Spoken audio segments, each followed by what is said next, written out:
Do you think they can actually unlock the full breadth of Andy Reid's playbook?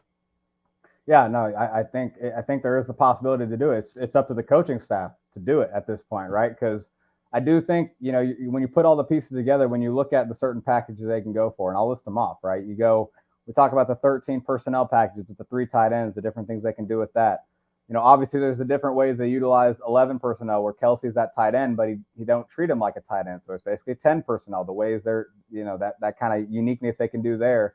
But also, maybe we see these 5 wide formations this year. That's kind of maybe an add-on where, if they need to kind of, mess with the defense, maybe they can have Sky Moore, as a faux running back, right? Because they have 5 wide. The defense reacts to 5 wide, but then, you kind of bring in a running back and you still run a little bit.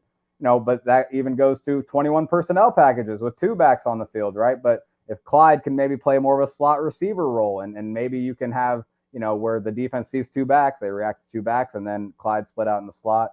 There's also, just the traditional stuff that we all have been running, right? Where it's 2 backs, full back, we're running power, running counter with a guy like Ronald Jones and hopefully Pacheco. There's just all these things that maybe weren't as available to them before. And even Jody Fortson, too, should get a shout out in this, too, because his kind of versatility, maybe in the red zone where, he can kind of spell Kelsey a little bit, or maybe they can both be on the field and both be these pretty dynamic tight end threats in the red zone.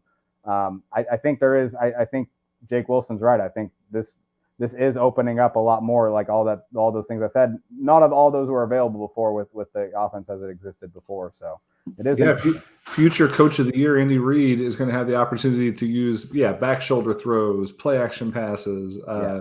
Yes. The screen game should continue to get better as this interior offensive line becomes the strength of the team. There's a lot that I think has been left on the table that we keep wondering when it's going to show up, and not the least of which is Clyde Edwards-Helaire in the passing game. So that's going to be the big key to me. If that happens, then anything's on the table for this offense.